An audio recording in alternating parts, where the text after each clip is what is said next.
Vamos, hermanos, seguimos con nuestra escuela. Estamos viendo la serie Masculinidad y dentro de ella hoy vamos a tocar el tema de la piedad del hombre casado. Nuestro diácono Efraín estuvo tratando el primer tema, que fue la piedad del hombre soltero.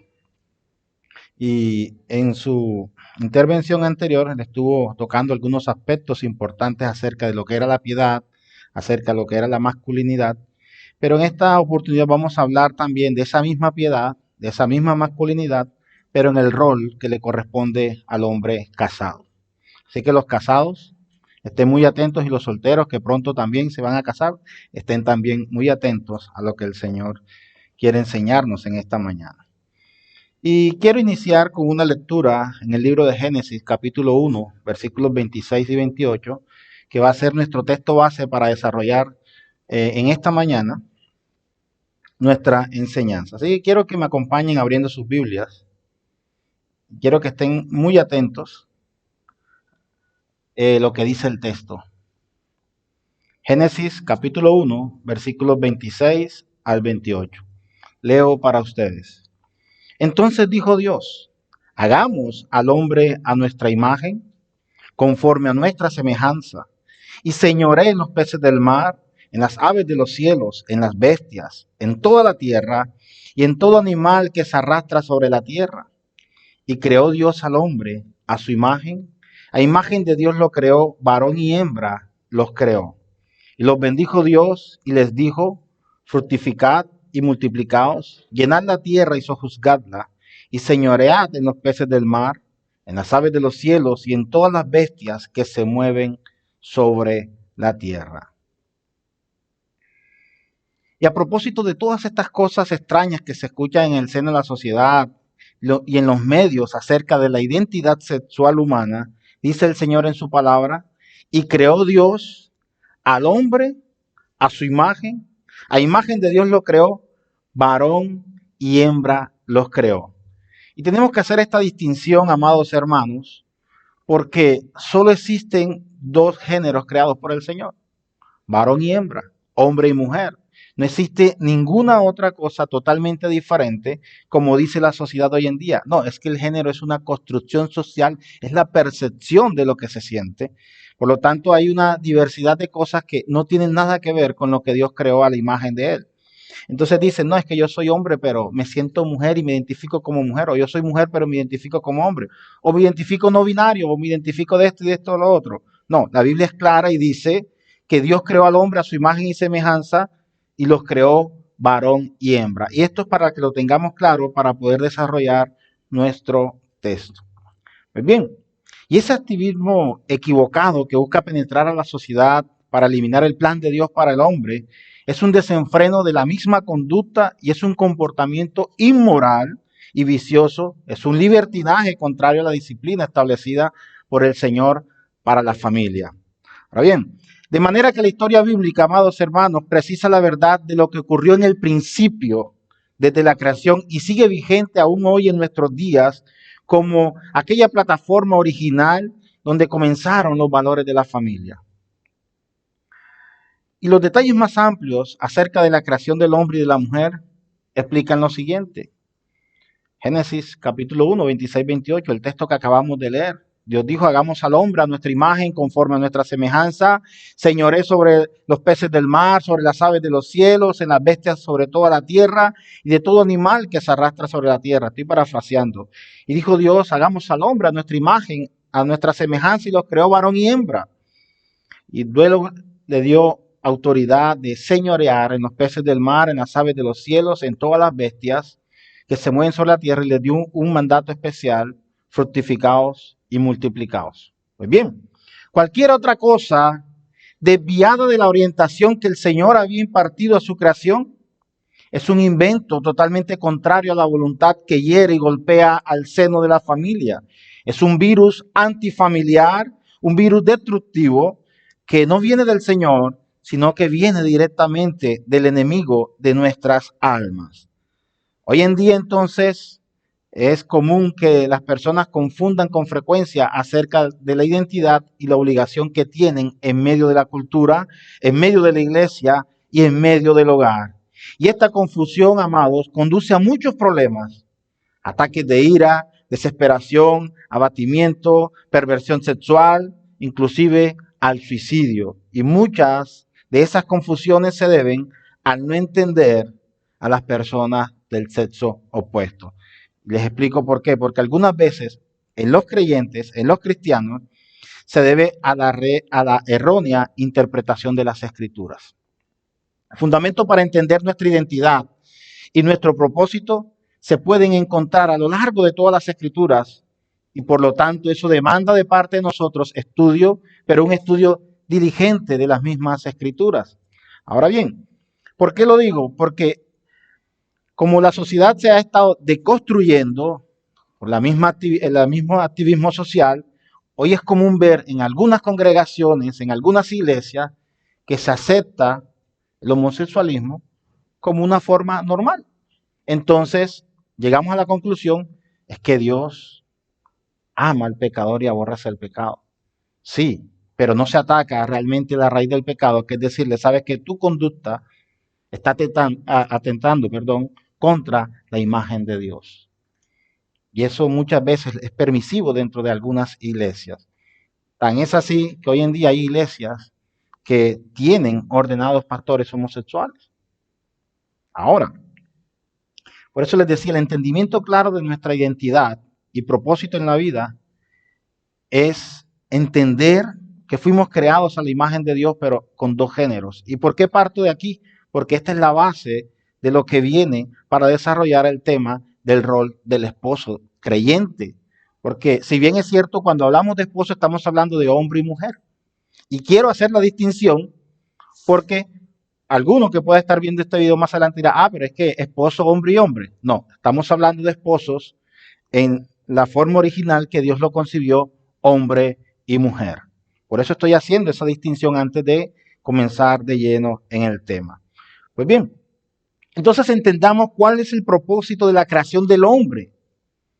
El hombre fue creado para el matrimonio, para adorar a Dios, sí, pero fue creado para el matrimonio. Recordemos el mandato que les dije, fue creado para fructificar y multiplicar toda la tierra. Entonces, tanto el hombre como la mujer fueron igualmente creados a la imagen de Dios. Lo leíamos anteriormente. Ambos fueron ordenados como pareja para llevar a cabo el propósito de Dios en la tierra, de poblarla y gobernar sobre ella. El segundo recuento de la creación en Génesis capítulo 2, el cual nos da más detalle acerca de la creación del hombre y la mujer, hace la distinción clara entre los dos roles. Debemos leer los dos recuentos juntamente para ver que no se contradicen el uno del otro. Veamos lo que dice Génesis capítulo 1, repitamos 1, 26, 28, y luego leemos Génesis capítulo 2 del 18 al 24, para notar las similitudes y ver lo que el propósito general de Dios. Génesis 1, 26, 28, nuevamente leo para ustedes. Entonces dijo Dios, hagamos al hombre a nuestra imagen, conforme a nuestra semejanza, y señoré en los peces del mar, en las aves de los cielos, en las bestias, en toda la tierra y en todo animal que se arrastra sobre la tierra. Y creó Dios al hombre a su imagen. A imagen de Dios los creó, varón y hembra los creó. Y los bendijo Dios y les dijo, fructificad y multiplicaos, llenad la tierra y sojuzgadla, y señoread en los peces del mar, en las aves de los cielos y en todas las bestias que se mueven sobre la tierra. Ahora vamos a Génesis capítulo 2, versículos del 18 al 24. Y dijo Jehová Dios, no es bueno que el hombre esté solo. Le haré ayuda idónea para él. Jehová Dios formó, pues de la tierra, toda bestia del campo y toda ave de los cielos, y las trajo a Adán para que viese cómo las había de llamar. Y todo lo que Adán llamó a los animales vivientes, ese es su nombre. Y puso Adán nombre a toda la bestia y ave de los cielos, y a todo ganado del campo, mas para Adán no se halló ayuda idónea para él. Entonces Jehová Dios hizo caer sueño profundo sobre Adán, y mientras éste dormía, tomó una de sus costillas y cerró la carne en su lugar. Y de la costilla que Jehová Dios tomó al hombre hizo una mujer, y la trajo al hombre, y dijo entonces Adán, esto es ahora hueso de mis huesos, carne de mi carne, esta será llamada varona, porque del varón fue tomada. Versículo 24. Por tanto, Dejará el hombre a su padre y a su madre y se unirá a su mujer y serán una sola carne. Entonces, Génesis capítulo 1 nos da la vista general de la creación, en tanto que los fundamentos del matrimonio son delineados en Génesis capítulo 2. Veamos el versículo 7. Entonces Jehová Dios formó al hombre del polvo de la tierra y sopló en su nariz aliento de vida. Y de la costilla tomó Jehová Dios del hombre, hizo una mujer. La primera deducción que esto tiene que ver es con el matrimonio. Entonces entendamos que el propósito de Dios en la creación fue crear al hombre y la mujer con un propósito eterno, primero para adorarle y glorificarle, y segundo, para que fuera la base fundamental de nuestra sociedad. Ahora bien, el Señor lo dice en versículo 24, por tanto dejará el hombre a su padre y a su madre y se unirán a su mujer y los dos serán una sola carne. La mujer, al ser creada del hombre, ahora ambos son considerados como una sola carne en el lazo del matrimonio. Ellos ahora se han convertido en una pareja integral. La creación de la mujer no fue una idea tardía que se le ocurrió a Dios después, como por decirlo, se me olvidó hacer esto. No. La creación de la mujer vino a ser la cumbre de la creación, es decir, el complemento del hombre, lo que hizo posible cumplir la comisión de poblar la tierra y ejercer el dominio sobre ella. Ese era el origen o la idea original que Dios tenía sobre el hombre. Entonces, con el matrimonio surge la separación de la autoridad sujeta en la relación entre el padre y el hijo. Una nueva forma de familia se ha establecido. En la creación de la mujer, formada de la costilla del hombre, también se sobreentiende la sujeción y la obediencia de la esposa hacia el marido, aunque manteniendo su igualdad y ayuda mutua por el hecho de que fueron creados iguales a la imagen de Dios. Y el apóstol Pablo se refiere a este recuento de la creación como la base para una serie de mandamientos que se adaptan a todos para que así haya autoridad y orden en todas las relaciones. Entonces de aquí se desprende cuál es la obligación del hombre piadoso dentro del matrimonio. Tenía que hacer la introducción acerca del matrimonio para entender entonces por qué estamos hablando de la piedad de un hombre casado. Nuestro hermano Efraín habló sobre el hombre soltero, el que no tiene ningún tipo de compromisos aún para casarse y tiene una serie de responsabilidades con el Señor. Ahora, el hombre casado tiene responsabilidades tanto con su familia, pero también tiene responsabilidades con el Señor. Es una responsabilidad que el Señor le ha dado a él como el sacerdote de su hogar. Ahora bien, entonces veamos cuáles son las características de ese esposo piadoso o de ese esposo creyente. Al esposo creyente se le ha dado un mandato. De forma generalizada vimos las características que entrega Génesis, pero el apóstol Pablo señala algunas particularidades que vamos a ver y quiero que me acompañen en la carta a los Efesios capítulo 5, versículos 25 al 31. Efesios capítulo 5, versículos 25 al 31.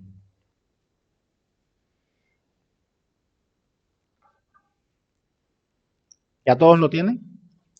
Permítame un minuto, ya leo para ustedes.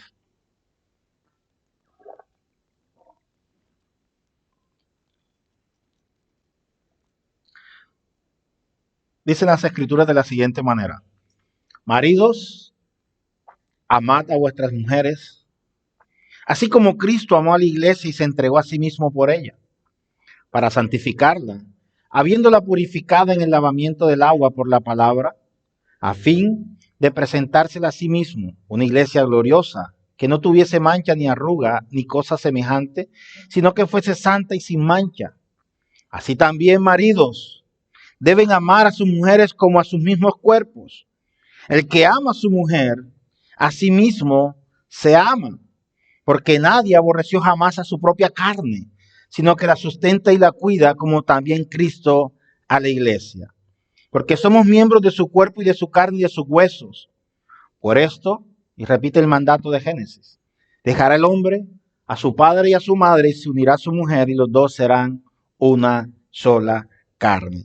Entonces entendemos, amados hermanos, una responsabilidad principal que tiene el hombre casado, y es el de amar a sus esposas. Y el ejemplo es muy claro, como Cristo amó a la iglesia. Ahora bien, tenemos que entender esto. ¿Cómo Cristo amó a la iglesia? De forma incondicional. ¿Cómo la amó? Entregando su vida por ella, es decir, por nosotros. Fue a la cruz del Calvario a sufrir una horrenda muerte, recibir toda la ira de Dios sobre él que estaba destinada para nosotros, redimirnos de nuestros pecados, morir, resucitar al tercer día, sentarse a la diestra de Dios, intercediendo por nosotros.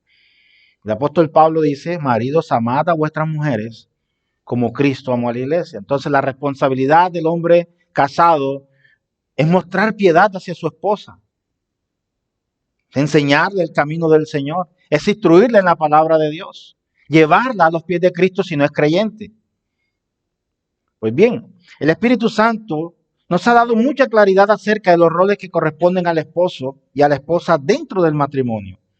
Y con esto entendemos que en la relación matrimonial la mayor responsabilidad y sacrificio recae sobre el hombre. Si bien es cierto, a las mujeres también se les da un mandato especial, la responsabilidad recae sobre el hombre por ser el hombre la cabeza de su esposa, por ser el hombre la figura visible dentro del matrimonio, por ser él el primero de la creación, es decir, él fue creado primero que la mujer, por lo tanto la autoridad está sobre el hombre. Esto no quiere decir que el hombre tenga que maltratar a su mujer, ni tenga que pasar por encima de ella, de ninguna manera. Pues bien, y todos estos versículos tienen innumerables aplicaciones prácticas para cada matrimonio, pero antes de aplicarlo, debemos entenderlo. Entonces, entendamos algo, hay un mandato, Efesios capítulo 5, versículo 25, hay un mandato. Apóstol Pablo nos deja un mandato, maridos, amad a vuestras mujeres. ¿Quiénes de los que están acá son casados? Creo que la gran mayoría, excluyendo a los jóvenes. ¿Ustedes realmente están amando a sus esposas? Y les hago esta pregunta porque entendemos muchas veces que el amar a la esposa o al amar a las mujeres simplemente es darle cariño, darle amor. Pero déjenme enseñarles algo y voy a hacer un pequeño paréntesis acá. Y les pido disculpas por eso. El amar a las esposas va más allá de entregarle un don, un regalo, una rosa cuando usted se acuerda de llevársela. El amar a la esposa va mucho más allá y lo vamos a ver ahora aquí. Y es una entrega sacrificial del hombre hacia su esposa, hacia su mujer. Porque es acompañarle en los momentos de debilidad, en los momentos de enfermedad. Creo que cuando todos nos casamos con esa ilusión de verla vestida de blanco, caminando hacia el altar, bien hermosa, bien linda. Pero cuando pasan 10, 15 años, ¿será que la estás viendo con los mismos ojos con que la viste el primer día que te acompañó al altar? Cuando ya comienzan a caer los kilos encima, cuando comienzan a aparecer las arrugas, cuando todo comienza a hacer efecto. ¿Será que aún conservas esa mirada dulce de amarla como se merece? Ese es el mandato que deja el apóstol Pablo. Amad a vuestras mujeres. Amados hermanos, en toda la sección que va dirigida a los esposos, encontramos la palabra en 6 ocasiones, versículos 25, versículos 28 y versículos 33 de Efesios capítulo 5. Y este es el tema central del pasaje de Efesios. Es interesante notar que Pablo no manda al hombre a gobernar a su esposa o a reclamarle sujeción. No, en lugar de eso, el mandato es amarla, es entregarse a ella. Este amor debe ser incondicional y se basa en una decisión de quién lo da, no en una emoción o en el merecimiento del mero receptor. Es decir, no amamos por emoción, amamos porque damos amor, porque fuimos amados por Cristo y reflejamos ese amor en nuestras esposas. Ahora bien, además de que hay un mandato, hay un modelo que el apóstol Pablo nos señala. Y esto es para el esposo, para el creyente, para el piadoso, para el que conoce al Señor, para el que practica la piedad. Versículo 25 dice también, así como Cristo amó a la iglesia y se dio a sí mismo por ella. El mandato es amad a vuestras esposas, pero ahora viene el modelo. ¿Cómo amamos a nuestras esposas?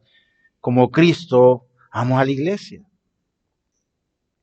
y se dio a sí mismo por ella. No se preocupen, mujeres, que en la próxima escuela les corresponde a ustedes el rol. Así que no se sorprendan. Entonces el modelo del esposo es Cristo mismo. El modelo del esposo debe ser el Señor, debe ser Cristo, quien murió en la cruz porque amó a su iglesia. Ahora, todos entendemos y sabemos que ningún ser humano pecaminoso tiene la capacidad para amar en plenitud y para amar con una perfección divina con la que Cristo amó y amará por siempre a la iglesia. Eso lo sabemos. Por mucho que nosotros expresemos amor, jamás lo vamos a expresar en una plenitud y perfección divina. Porque recordemos que el amor viene del Señor y nosotros reflejamos ese amor, pero lo reflejamos en una forma que en nuestra condición, aunque somos regenerados, es limitada ese amor. Ahora bien, sin embargo, gracias a que un creyente tiene la naturaleza de Cristo mismo y estamos revestidos con el Espíritu Santo, Dios nos hace provisión a nosotros los esposos para que amemos a nuestras esposas con una medida del amor de Cristo. Entonces recordemos que el contexto de Efesios capítulo 25 al 33 es la clave para entender esta sección de la carta.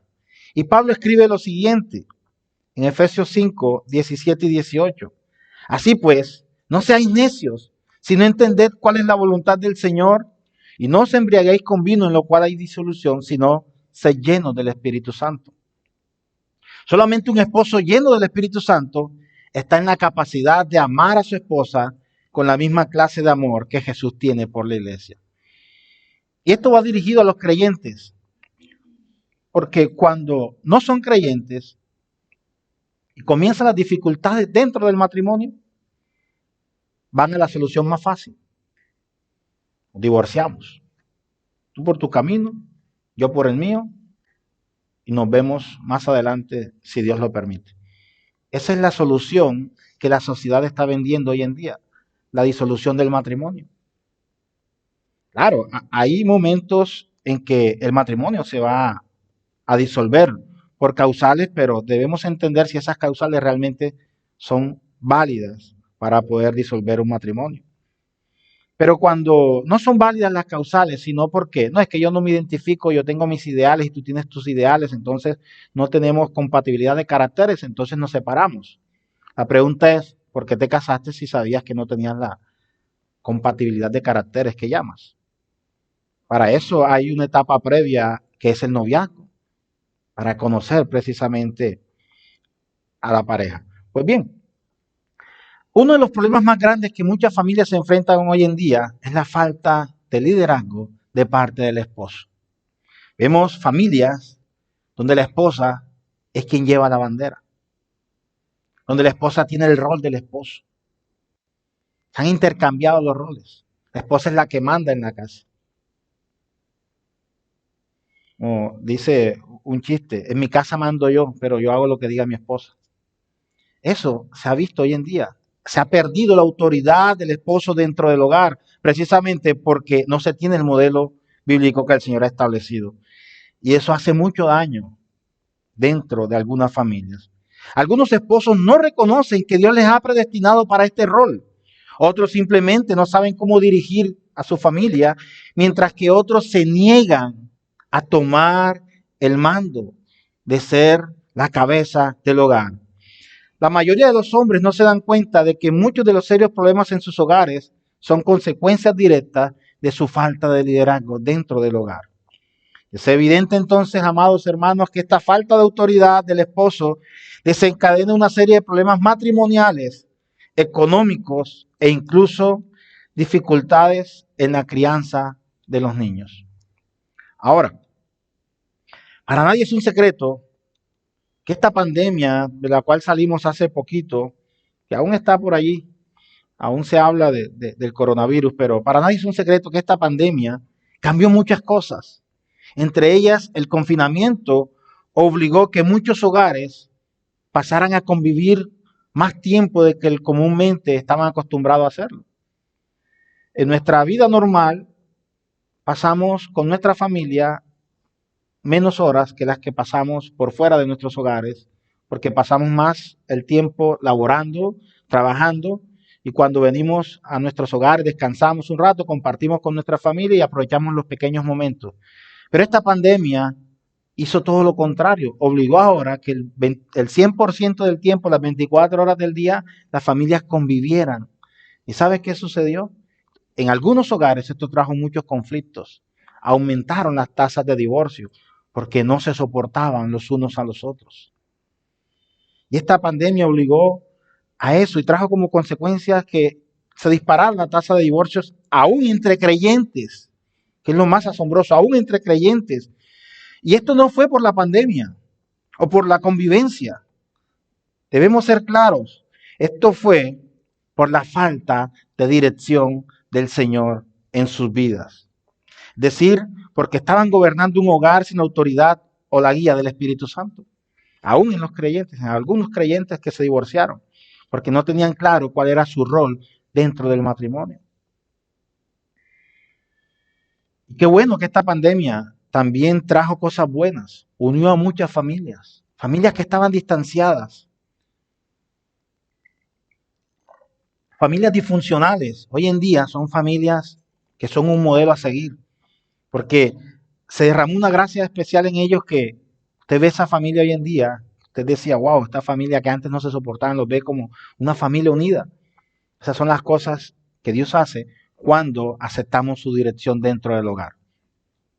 Entonces, tenemos que seguir, ya vimos que hay un mandato, hay un modelo, pero ahora veamos que dentro de ese mandato que se nos ordena de amar a nuestras esposas, hay unas características que ese amor debe tener. Y esa es la responsabilidad que tenemos los esposos con nuestras esposas. El amor debe ser sacrificial. Efesios capítulo 5, versículo 25. Así como Cristo se dio a sí mismo por ella. Ahora, cuando un hombre ofrece a una mujer su mano en matrimonio, él dice mediante este acto que de todas las mujeres sobre la faz de la tierra, él la ha elegido a ella. Si usted tomó la decisión de pedir la mano de su prometida, llevarla al altar y hacerla su esposa, es porque usted está seguro que no hay ninguna otra mujer sobre la faz de la tierra que usted haya escogido para compañera de vida, sino a ella, a la cual usted ha desposado. Entonces, la unidad en el matrimonio significa que dos llegan a ser como uno. Lo que afecta a uno, afecta al otro. Y debe haber un amor tierno y cuidadoso, y debe haber también un entendimiento sobre esa persona especial. Y al vivir juntos como uno, Dios da ese especial mandamiento. Vosotros, maridos, igualmente, vivid con ellas sabiamente, dando honor a la mujer como a vaso más frágil y como a coherederas de la gracia de la vida, para que vuestras oraciones no tengan estorbo. Entonces analicemos por un instante lo que dice el apóstol Pedro en su primera carta. Vosotros, maridos, igualmente, vivid con ellas sabiamente. Y creo que eso es uno de los mayores retos a los cuales nos enfrentamos nosotros los creyentes, nosotros los esposos. Vivir sabiamente con nuestras esposas. Ellas son el complemento ideal de nosotros. Es el complemento que Dios ha dado para el hombre. Pero va a haber momentos en que llegarán dificultades al hogar. Va a haber momentos en que no se entenderán. Y es allí entonces cuando debemos aplicar los principios que Dios ha establecido en su palabra. Vivir sabiamente con ellas, dándole honor a la mujer como vaso más frágil. Hogares donde la mujer es tratada como un objeto más de la casa. Mi amor, ya llegué, sírveme la comida. ¿Por qué la comida está fría? ¿Por qué no me has planchado la ropa? ¿Por qué esto? ¿Por qué lo otro? Eso no es vivir sabiamente con la mujer. Eso no es mostrar la masculinidad bíblica. Eso no es amarla. Eso no es tratarla como el vaso más frágil. Debemos trabajar en nuestras relaciones diariamente y cuidar y velar por nuestras esposas, pero el amor hacia nuestras esposas va más allá. Y el amor va más allá en el sentido de que debemos encaminarlas hacia Cristo. Debemos llevarlas hacia Cristo si no son creyentes. Si son creyentes, gloria a Dios porque vamos a vivir una vida con honor, porque entenderemos entonces que ellas también son coherederas de la vida. y para que nuestras oraciones no tengan estorbos delante del Señor. Entonces, cuando tratamos a nuestras esposas equivocadamente, nuestras oraciones son apagadas e impactamos negativamente a nuestra vida. Porque ¿quién de ustedes, seamos sinceros, quién de ustedes ora al Señor enojado con su esposa? Creo que ninguno, ¿verdad? Creo que ninguno seríamos capaces de ir al Señor a orar enojados con nuestra pareja. Creo que lo más sensato y lo más sabio es reconciliarnos con nuestra pareja, pedirle perdón si nos hemos equivocado o si ella se ha equivocado, también pedirle perdón y luego sí ir al Señor en oración. Por eso el apóstol Pablo dice, para que vuestras oraciones no tengan estorbo. Entonces, sabemos que no es fácil, pero hay que hacerlo, amados hermanos. Debemos tratar a nuestras esposas sabiamente, no equivocadamente. Cuando las tratamos equivocadamente, nuestras oraciones no son escuchadas por el Señor. Ahora, y es ahí entonces cuando viene lo que les decía anteriormente, cuando su belleza física esté disminuyendo, cuando en su cara comiencen a notarse las arrugas, cuando su voz ya no sea tan melodiosa como la primera vez, cuando la enfermedad deje rastros en sus cuerpos. Ese será el deber del esposo, amarla tan verdaderamente y tan profundamente como siempre. Allí entonces se notará el verdadero o la verdadera piedad del esposo. Cuando amas a tu esposa tal cual como está, a pesar de que esté pasando el tiempo. Porque no crea que la mujer es la que va a envejecer, usted también va a envejecer. A usted le saldrán canas, perderá el cabello como yo, le saldrá barba, le saldrá barriga.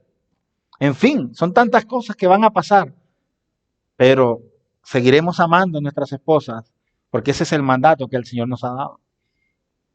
Pues bien, amados hermanos, estamos para darnos a nosotros mismos por ellas, así como Cristo amó a la iglesia y se dio a sí mismo por ella.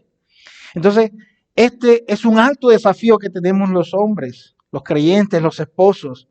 Y para el esposo creyente es un desafío para ser practicado hasta que el cielo les dé la bienvenida a alguno de los dos. Es decir, hasta que la muerte nos separe. Es nuestro deber, amados hermanos, como esposos, cuidar a nuestras esposas, velar por ellas. La medida completa de tal amor es imposible de comprender para cualquier hombre mortal, pero debe ser la meta de cada verdadero esposo porque se le requiere lograrlo. Ahora, si un hombre realmente piensa en esto, entonces todo su egoísmo muere dentro suyo, porque ya no vive para sí, sino que vive para su esposa. Ahora, ¿qué incluye el amor en relación a la vida matrimonial? Incluye lo siguiente.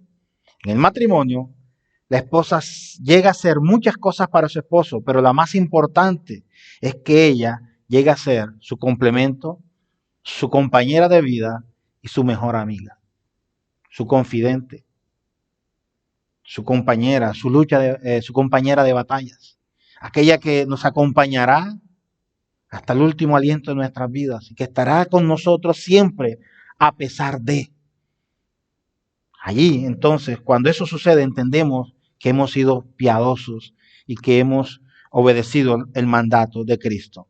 Ahora, Cristo amó a la iglesia hasta el grado de sacrificar su vida por ella y vino a ser el ejemplo de todo esposo creyente. Un esposo amoroso está dispuesto a sacrificar su vida por su esposa. De hecho, estará dispuesto a hacer sacrificios menores por ella y poner, si es necesario, a un lado sus propios gustos, sus deseos, sus opiniones, sus preferencias y bienestar para agradarle y satisfacer sus necesidades básicas. Pero todo esto alineado bajo la voluntad del Señor. Porque si no es alineado bajo la voluntad del Señor, en vano sería ese sacrificio. Que recordemos que el principal mandato es amarlas, pero a la medida que Cristo amó a la iglesia, es decir, el modelo es Cristo. Entonces, en tiempos de crisis, los hombres debemos actuar con sabiduría para poner a nuestras familias a salvo. Nosotros nos va a tocar velar por la seguridad y por el bienestar de nuestras familias. El esposo creyente que ama a su esposa solamente a causa de su atractivo físico o a causa de su manera de ser o su temperamento, no le ama como Cristo amó a la iglesia. Porque el físico terminará y cuando termina el físico, entonces se acabó el amor. Cuando el temperamento de ella cambia, entonces se acabó el amor. No, porque es que ya no me quiere como antes, entonces ya se acabó el amor. No. De allí la importancia de amar a nuestras esposas como Cristo amó a la iglesia. El esposo que ama a su esposa por lo que ella puede darle, entonces estará amando a su esposa como el mundo ama y no como Cristo ama. Entonces entendemos también que dentro de este mandato hay algo que podemos denominar que el amor del esposo debe ser purificador. Y no quiero que me malinterpreten, ya les voy a explicar. Efesios 5, 26, 27 dice, para santificarla, habiéndola purificado por el lavamiento del agua con la palabra, está hablando de Cristo hacia la iglesia, a fin de presentársela a sí mismo una iglesia en toda su gloria, sin que tenga manchas ni arrugas ni cosas semejantes, sino que fuera santa e inmaculada. Entonces, dentro del matrimonio, el amor solo quiere lo mejor para aquel a quien ama y no puede tolerar que uno de sus miembros o el ser amado se corrompa o se desvíe por cualquier cosa maligna o dañina. Cuando el amor de un esposo por su esposa es como el amor de Cristo por su iglesia, el esposo procurará de manera continua ayudar a purificarla de cualquier clase de impurezas. Se esforzará en protegerla de la contaminación del mundo y en proteger su santidad, su virtud y su pureza. Ahora bien, el marido no tiene la facultad, y entiéndame bien, de limpiar salvíficamente a su esposa. No tiene la facultad de limpiarla salvíficamente, como lo hizo Cristo por su iglesia. El esposo no puede lavar los pecados de su esposa porque solamente la obra de Cristo puede hacerlo. Sin embargo, el esposo puede compartir la palabra con ella, animarla en su servicio al Señor, orar por su crecimiento espiritual y por su santificación y llevarla y conducirla a una vida de piedad, a una vida de santificación y ayudarle en todo ese proceso. Allí es donde me refiero que el amor del esposo debe ser sacrificial y debe ser purificador. Porque el amor del esposo conllevaría a la esposa a caminar con Cristo, a mostrarle a Cristo, a mostrarle que Él es el modelo. Entonces las herramientas que todo esposo cristiano tiene para llevar a cabo estas tareas son la palabra de Dios y la oración. Entonces demostramos piedad cuando les enseñamos, oramos con ellas y las instruimos en la palabra del Señor. Ahora, el esposo que ama a su esposa procura diligentemente enseñarle la palabra de Dios. Constantemente le expondrá la palabra de Dios. Y sabemos entonces que orando con ella y orando por ella, el Señor la guardará de toda impureza. Entonces, entendiendo esto, también debemos entender que el amor del esposo y el rol del esposo debe ser preservador. ¿Cómo así, pastor? Miremos lo que dice Efesios 5, 28 y 30, que es nuestra base de los mandatos. Así también deben amar los maridos a sus mujeres como a sus propios cuerpos. El que ama a su mujer a sí mismo se ama, porque nadie aborreció jamás a su propio cuerpo, sino que lo sustenta y lo cuida, así como también Cristo a la iglesia, porque somos miembros de su cuerpo. Ahora bien, para que el amor de un esposo hacia su esposa sea semejante al amor de Cristo, ojo, estoy diciendo semejante, no estoy diciendo que sea igual, jamás será igual, sea semejante al amor de Cristo, debe caracterizarse por el cuidado afectuoso que la esposa recibe de su esposo. Quien la cuida, busca su bienestar, así como busca el bienestar propio. Y algo anda mal si ella es considerada nada más como un objeto más de la casa. Mi esposa es mi cocinera. Mi esposa es mi ama de casa. Mi acompañante ocasional en algunas reuniones sociales. Mi compañera sexual. La tengo allí como un objeto más que puedo utilizar cuando yo quiero y cuando no quiero no la utilizo. Amados, algo anda mal, hay que examinarnos. Porque ella es un tesoro inmenso dado por el Señor con el propósito de ser amada, atendida, sustentada y cuidada por nosotros los esposos. Sustentar a una esposa equivale a proveerle para sus necesidades a darle sin reserva todo lo que le ayude a crecer y a madurar en favor delante del Señor y de quienes la rodean. Cuidarla significa hacer uso del amor tierno y el afecto físico para brindarle calor, comodidad, protección, seguridad. Así como Cristo provee para su iglesia, el esposo debe proveer para su esposa y para su familia.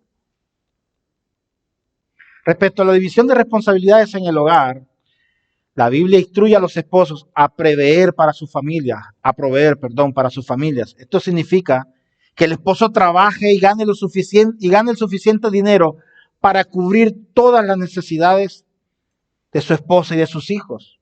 El no hacerlo definitivamente tiene consecuencias espirituales. 1 Timoteo capítulo 5, versículos 8. Porque si alguno no provee para los suyos, y mayormente para los de su casa, ha negado la fe y es peor que un incrédulo. Así que un hombre que no se esfuerza por proveer para su familia, con todo el respeto que se merece, no puede llamarse creyente, ni puede llamarse verdadero cristiano, porque no está profesando el amor del Señor. No está profesando a Cristo. No, es que yo soy creyente. Provees para tu casa. No, yo le doy cualquier cosita ahí para que ella compre la comida y que se compre algunas cositas, pero la plata que yo trabajo es para mí. Algunos hombres piensan de esa manera, amados hermanos. Hay que ser muy diligentes con esto, es un mandato. Si alguno no provee para los suyos, mayormente a los de su casa, ha negado la fe. Es peor que un incrédulo. ¿Cómo nos llamamos creyentes si no proveemos para nuestras familias? Pues bien, ahora, normalmente no es lo mejor cuando la esposa tiene que salir para ganar el pan diario. Habrá ocasiones donde esto sucederá. Y son ocasiones en un momento, por eso se llaman ocasiones, ocasionales. Pero no es una regla que la esposa tenga que salir a trabajar para sustentar al esposo y a los hijos. La esposa trabajando y el esposo acostado echándose fresco en la casa. Hay hogares donde sucede esto, donde la mujer es la que trabaja y el esposo no hace nada. Pero no es lo mejor cuando la esposa tiene que salir a ganar el sustento diario, especialmente cuando hay niños en el hogar. No significa que la esposa no deba trabajar para ayudarle, o que no existan temporadas de escasez o temporadas donde el desempleo golpea a la familia. Podría haber en algunas circunstancias ocasionalmente donde la necesidad surja, pero no debería ser una norma. Por eso lo dije, ocasionalmente. Quizás en una ocasión donde hay desempleo o hay escasez, la mujer puede salir ocasionalmente a trabajar, ayudar a su esposo. Pero es la responsabilidad del esposo proveer para las necesidades de la familia y así hacerlo con la mejor de sus habilidades, honrando su responsabilidad ante Dios. Si el esposo entiende esto desde el principio, que la esposa hace parte de él, entonces no debe abusarla ni maltratarla físicamente, emocional ni espiritualmente. Porque cuando el hombre abusa espiritualmente de ella, está abusando a sí mismo y sufrirá tanto como sufre ella. Recordemos que los dos son una sola carne. Ahora bien, ya para finalizar, el amor del esposo hacia su esposa debe ser inquebrantable. Regresemos nuevamente a Efesios capítulo 5, pero veamos ahora versículos 31 al 33.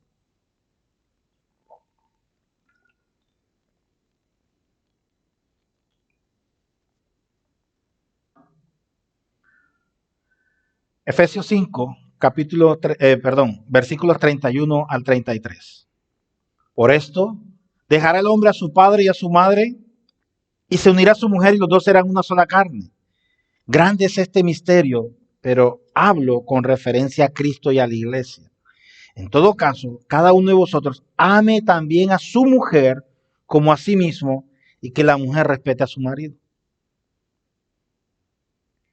Amados, los principios que Dios estableció para el matrimonio de Adán y Eva continuaban en vigencia en los tiempos de Pablo y no han cambiado en absoluto hasta nuestros días.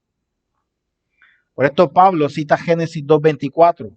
Ambos cónyuges deben dejar a su padre y a su madre emocional, física y económicamente para unirse y adherirse al otro de forma inseparable. Aunque el Señor ha hecho provisión para el divorcio en los casos de adulterio continuo y sin arrepentimiento por parte del transgresor, Casos especiales, como se los decía anteriormente, podemos verlo en Mateo capítulo 5, versículos 31 al 32, o Mateo capítulo 19, versículos 4 al 10.